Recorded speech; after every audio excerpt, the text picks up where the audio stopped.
ketika pikiran kita, imajinasi kita, apa yang kita asumsikan, semuanya sejalan, serupa dengan apa yang menjadi pola dunia, berarti kita belum menjadi manusia baru.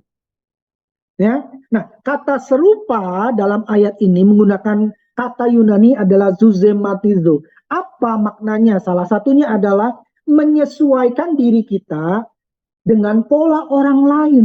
Artinya begini, pola orang lain, apa itu pola? Bisa pikiran, bisa karakter, bisa cara hidup, itu menjadi kiblat atau tolok ukur kehidupan kita. Ya kan? Ketika kita dijahatin orang dunia berkata apa? Kamu lakukan kejahatan, kamu pukul saya 1 kali, saya pukul kamu 10 kali. Ya kan? Gigi ganti gigi, mata ganti mata. Itu kan orang dunia. Lazimnya seperti itu.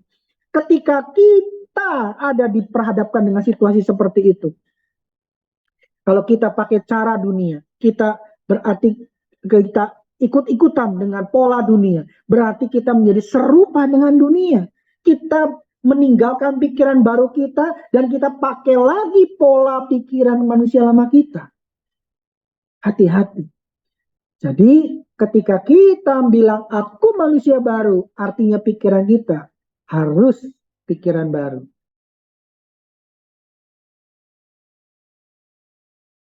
Yang kedua, perkataan baru. Efesus 4 ayat yang ke-25. Karena itu buanglah dusta dan berkatalah benar seorang kepada yang lain.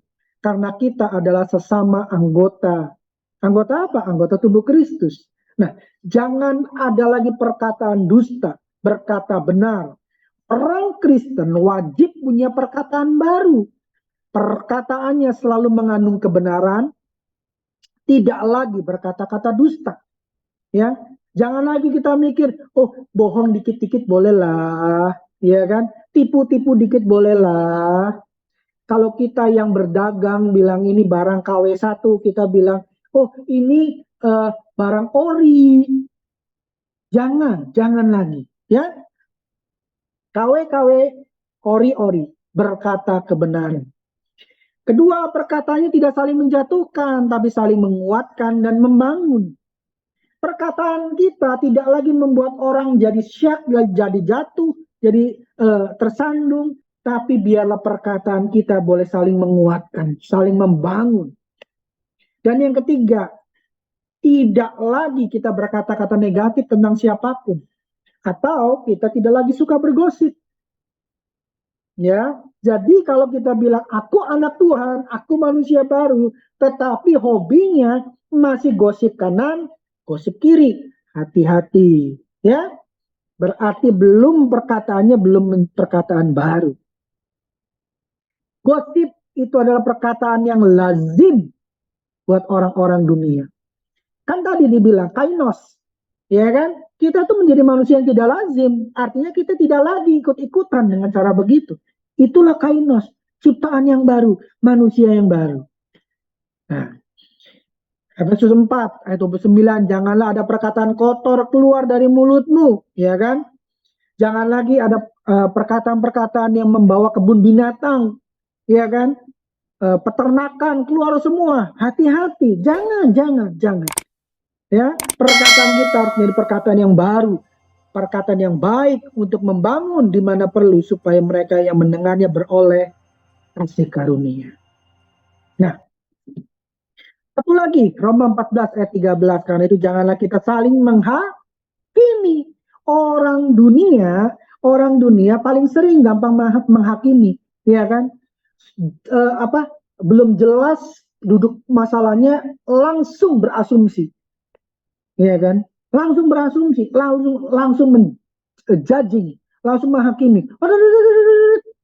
Ya, padahal belum tentu kenyataannya seperti itu. Ya kan? Nah, bicara tentang menghakimi, ada satu klip yang saya mau ajak untuk kita sama-sama saksikan. Nah, klipnya seperti ini Bapak Ibu.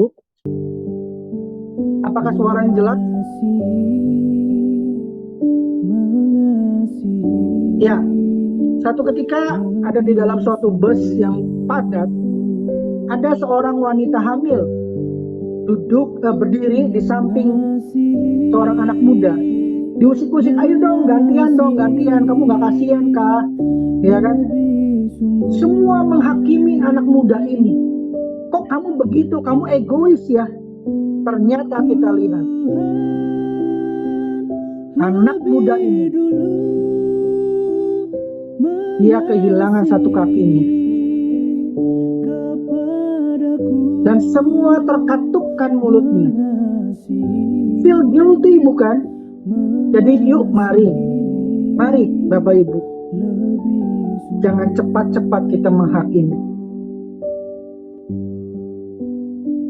Ya, jangan cepat-cepat kita menghakimi.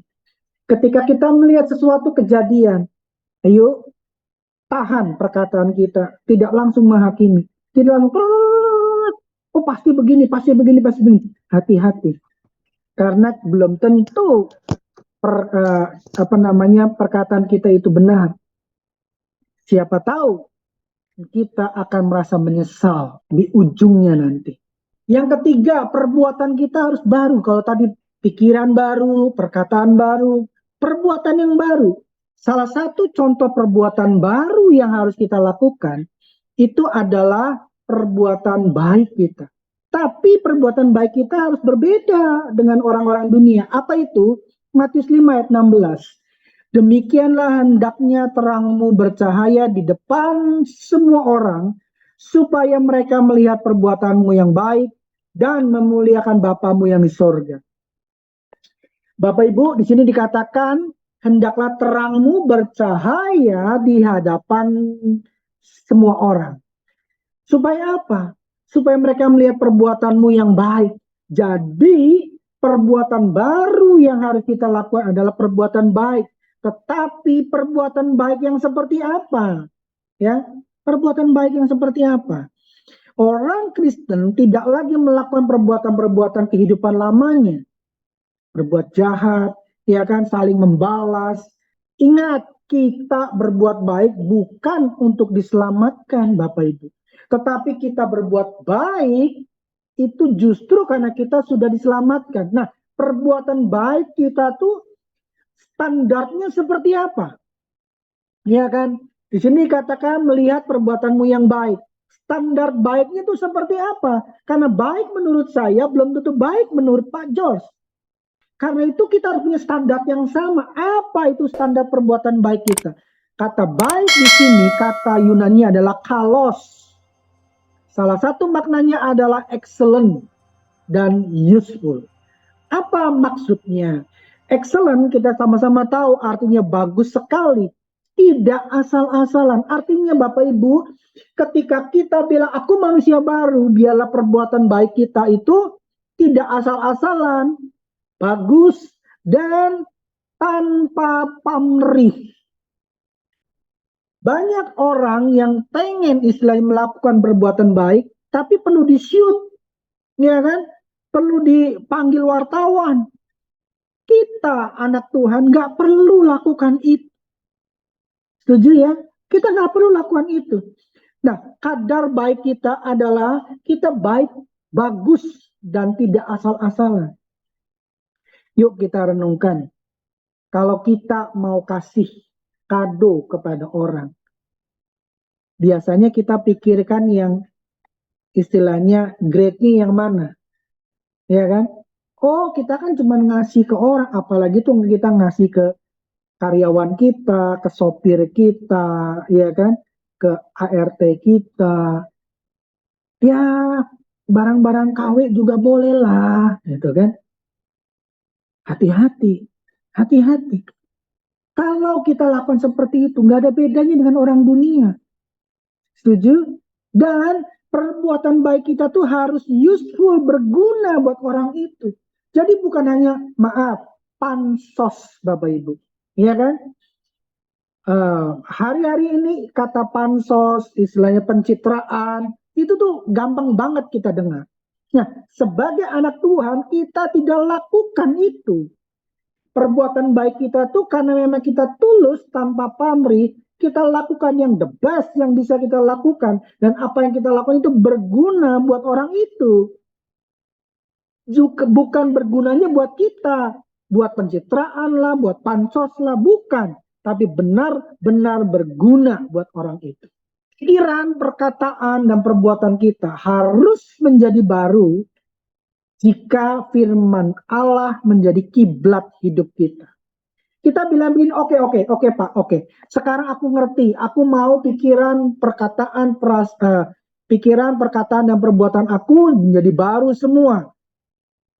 Apa yang harus lakukan? How to? Bagaimana caranya? Jadikan firman Allah kiblat hidup kita.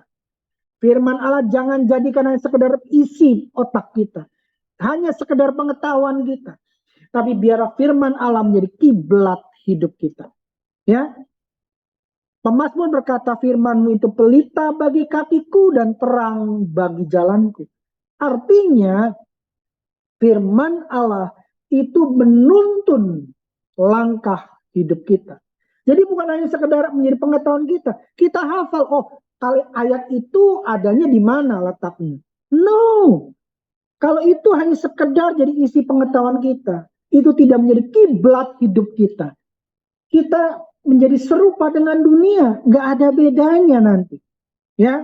Dan 1 Korintus 15 ayat yang keempat, dan bahwa ia telah dikuburkan, bahwa ia telah dibangkitkan pada hari ketiga sesuai dengan kitab suci.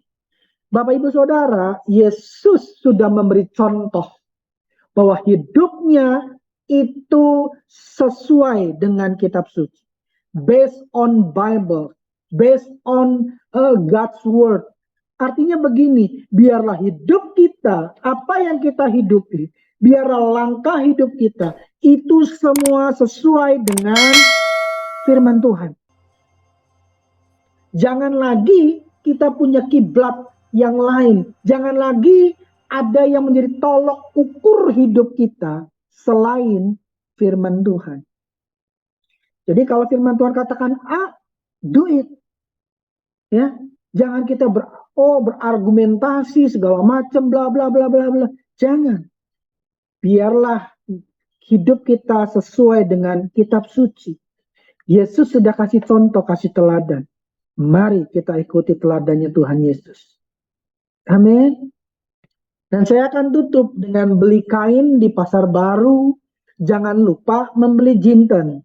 Ada 3 hal yang wajib baru bagi kita setiap orang Kristen. Tuhan Yesus memberkati.